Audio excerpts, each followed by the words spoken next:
They say this is a big rich town. I just come from the poet's parts. What up, what up? Welcome back to the channel. I'm Moedotj, and this is Power Book 2, Episode 5, the recap. Now, if you didn't know, this is the mid-season finale. I see a lot of shows are starting to do this, so I guess it's got to be something big that's going to give us a stop here, and then we're going to have us a little break. I think it's 2 week break. I may be wrong. I got to check again, but let me know. But before we go any further, shout out to the notification gang. Without y'all, none of this has happened. If you're new to the channel, you want to be a part of the notification gang, hit your subscribe button and turn on your notifications so you get something every time I upload. Hey, but you know me, I'm not going to hold you up. Let's jump right into this episode. This is Power Book 2, Episode 5. So the 2 weeks has passed, and now it's Tariq's birthday. So the opening scene, we have a birthday cake, and it's Grandma, it's Yaz, it's Tasha, and they celebrating Tariq's birthday. My boy's 18, he became a man. But all of a sudden, there's a knock at a door, and Tasha goes and answers it. And who is it? None other than Rainey. Rainey shows up, and she's like, Mom, can you move? It's my birthday. I'm supposed to be here.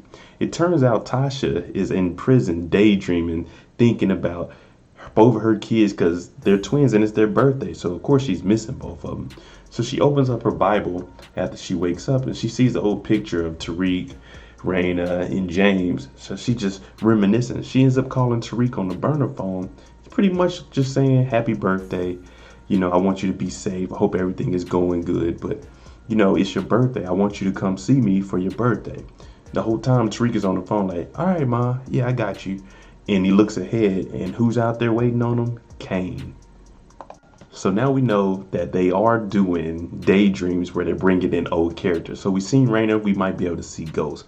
But like I said, Tariq is walking out, and Kane is outside, and he waits on him. So they pull up to the house, and the officer Ramirez is there. This whole time, Monet was talking to Diana, and she's pretty much telling her, this is how you need to carry yourself as a lady. Give the men a little bit, you know, they want to see that you're doing just as good as them. They want you to hype them up. So give them a little bit, but then you take it away from them.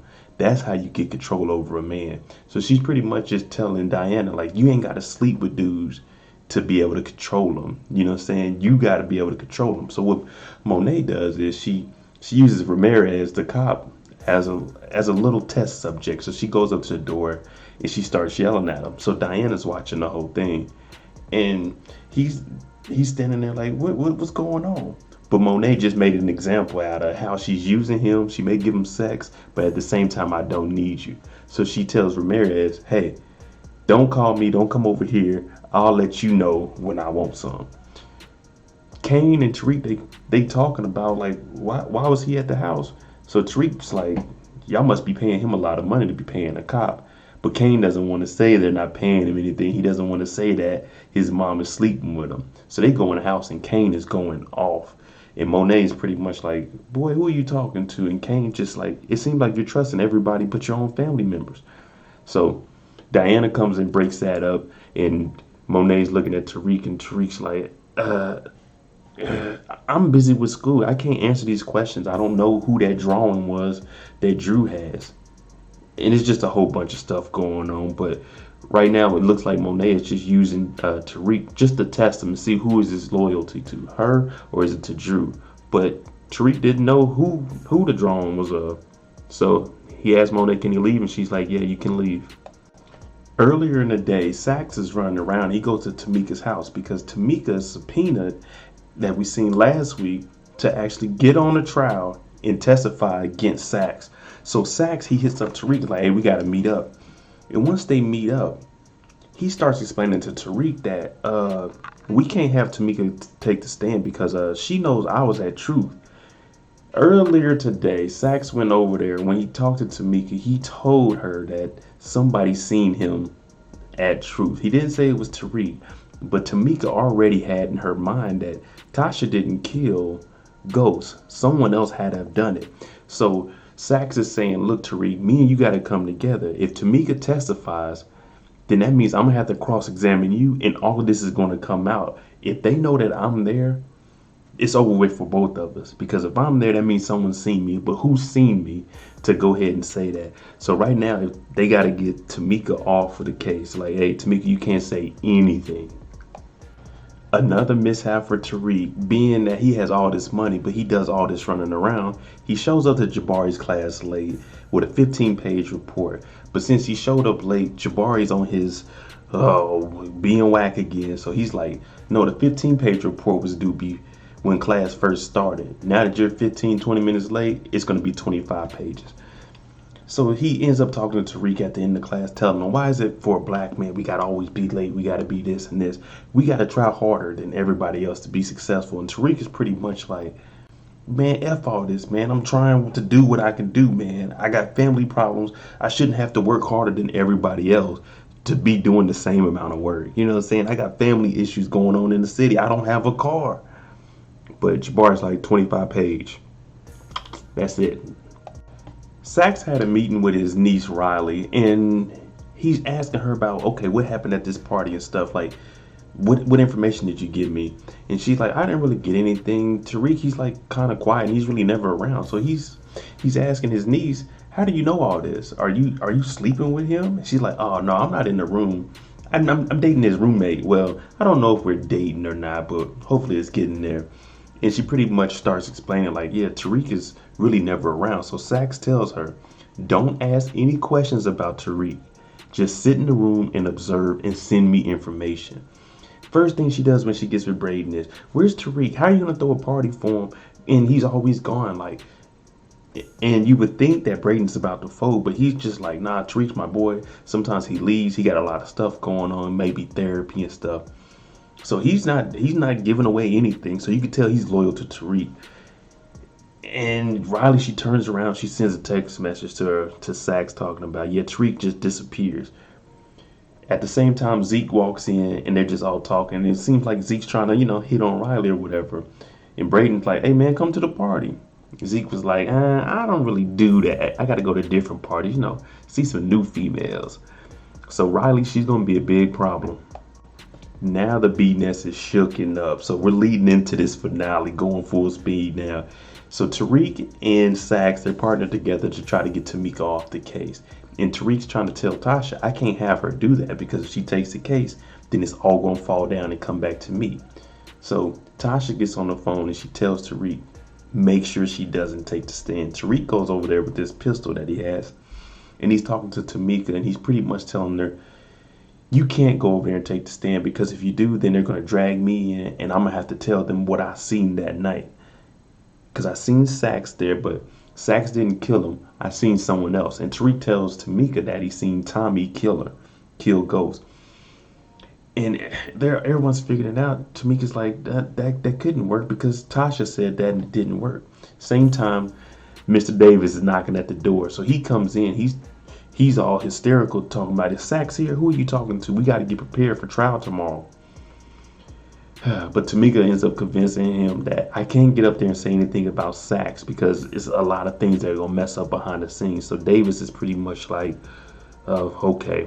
Tariq ran out the back door. So he was lucky because he doesn't know that Davis knows everything that he knows. So like I said, it's a big circle at this point.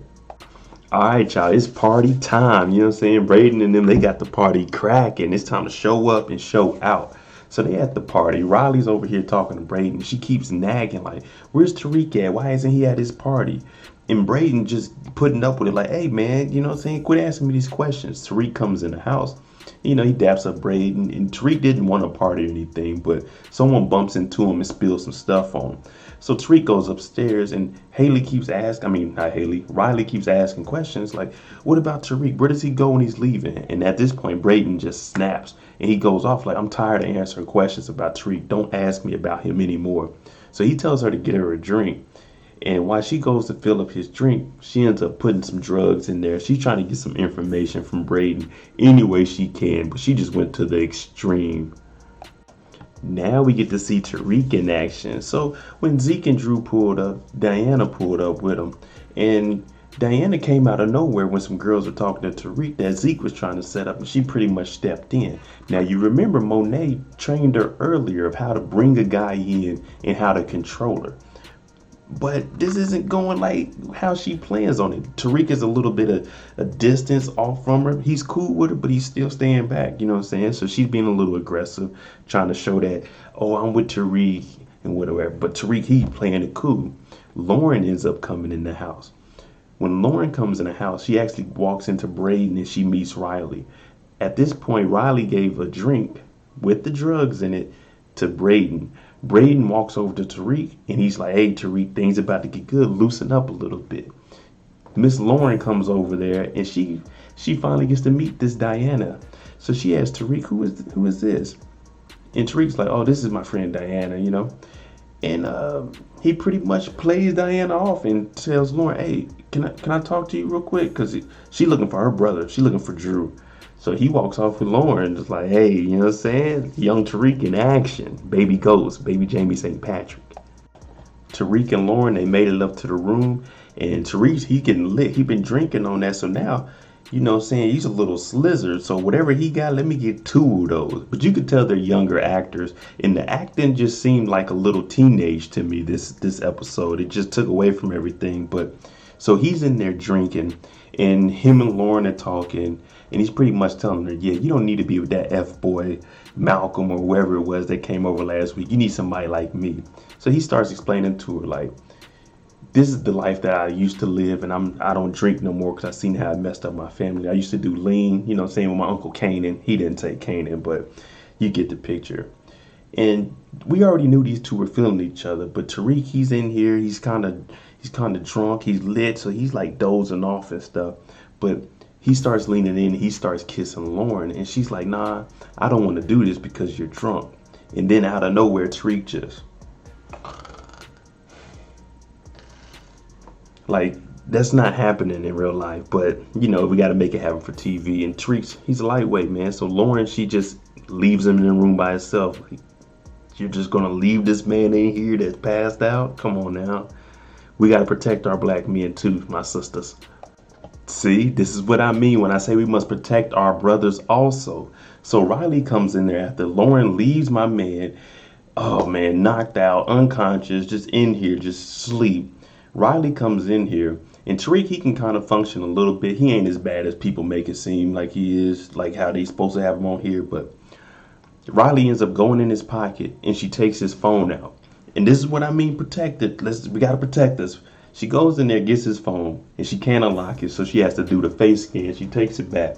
She turns on the location in Tariq's phone. Can you believe this? Riley is going to be the one that messes up everything. Riley Hawley. Riley Hawley. Do these names sound alike? Are they for the same person? Riley Hawley. Braden Tommy. They don't rhyme, but you get where I'm going with this. And she got the location. Now, we all been wondering, what is the story between Jabari and Carrie? So Jabari's trying to get another book deal. Pretty much, he's down and out. He met with another publisher, and they were like, hey, if this 3rd book is trash, you're done. Tariq ends up meeting up with Jabari to turn in his 25-page report, and he apologizes.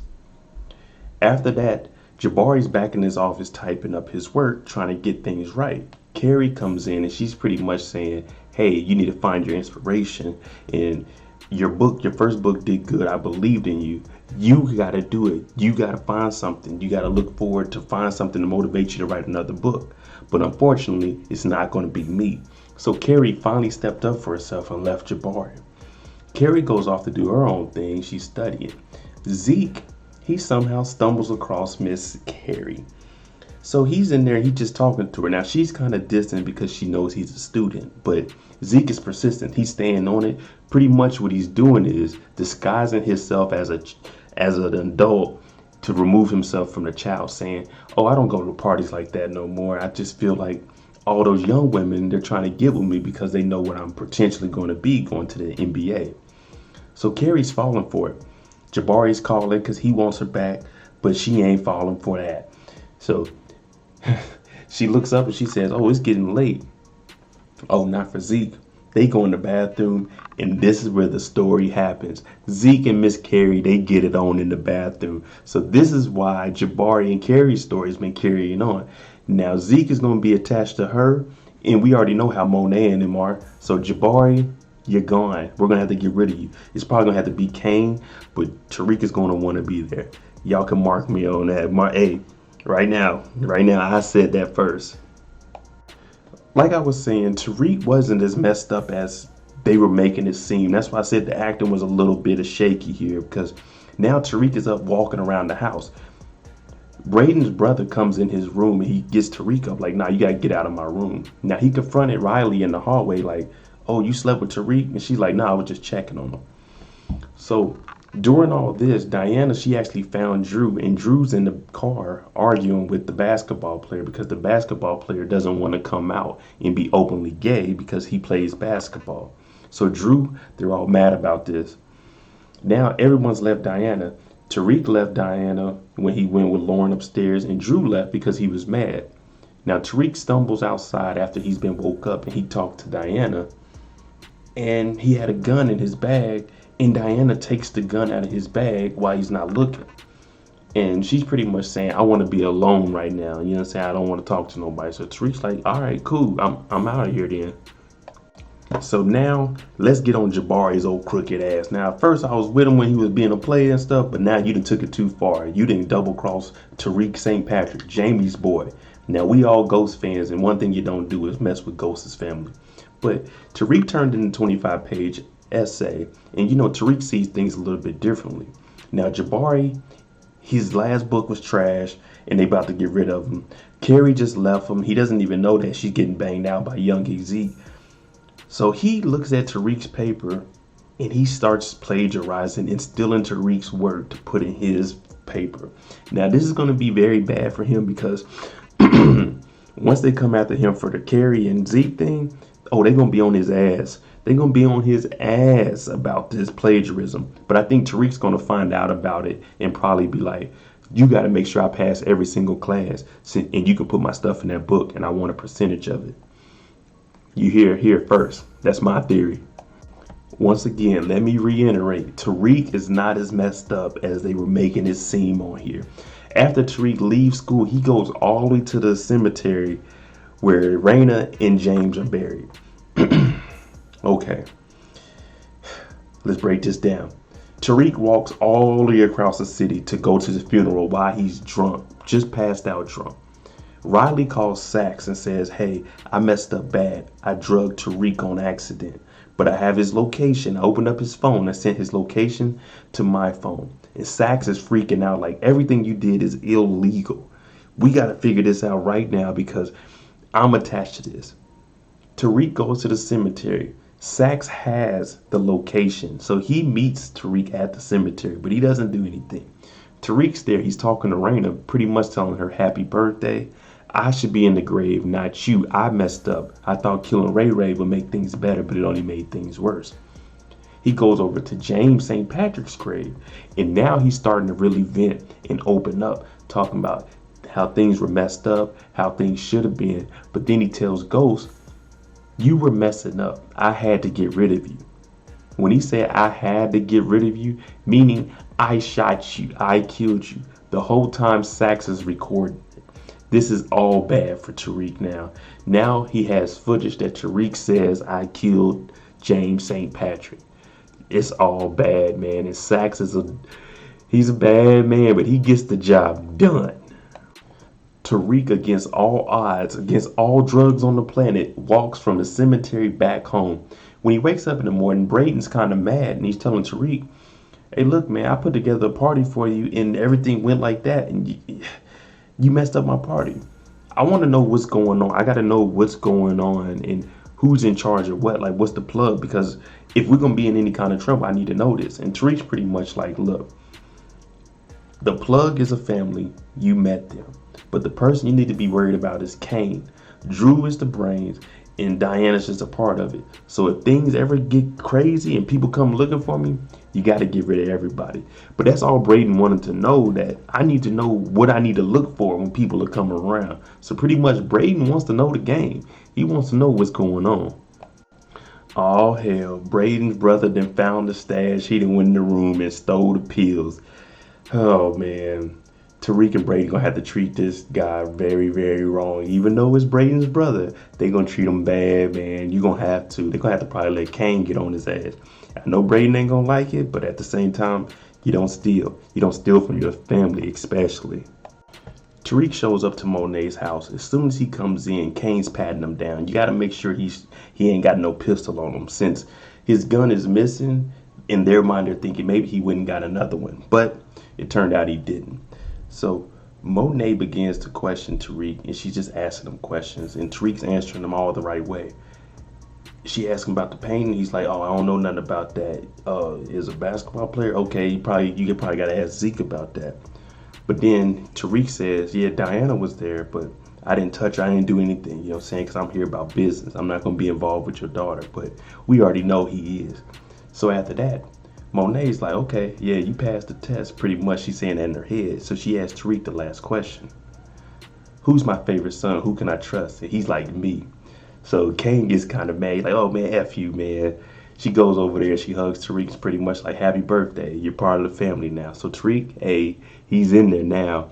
But before Kane leaves, she says, Kane, give the boy your burner. So pretty much they gave him a clean gun. All right, Tariq, you in there now. Don't mess it up, brother. Plot twist, plot twist. Davis shows up to Sack's office. And they get to talking. But before they go anywhere, Sax pulls up his phone and he starts to show Davis the recording of Tariq admitting to killing Ghost. Davis is looking around like, oh, man. All right, so Tariq is the one that killed him. But you can't use that in court because you got that illegally by your niece giving the GPS up. So Sax is like, yeah, you right. So to me, Davis he's using like, okay, we can do this. Listen, if I bring Tamika on here and testify, you'll be getting in trouble for being at Saks and lying on but on a legal document. So Saks is like, okay, cool. But if you bring Tariq on the stand, then that means I can find him guilty. So Davis says, all right, here's the plan. What does justice want? Is Saks is like, justice will want the person guilty of the crime to be guilty. So what the plan is, listen, Davis will take Tasha to court. Davis is going to get Tasha off of the queen pin status. He's going to call Tariq onto the stand. Sax is going to cross-examine him, and he's going to find out that Tariq killed Jamie. This way, Davis wins his case and gets Tasha off. And then the real killer for Ghost is Tariq, and Sax wins. These two done changed the game, bro. They are about to work together and change the game. A win-win. And there we go. That's episode 5 of Power Book 2. Comment below, what do you think? Do you think this plan, this partnership between Sax and Davis is going to work? I think it will work, but of course there's going to be something that stops it. But that's the mid-season finale. Thank you for watching. Let me know what you think below. And also, remember my theory about Jabari and Carrie and how it's going to play out with Z.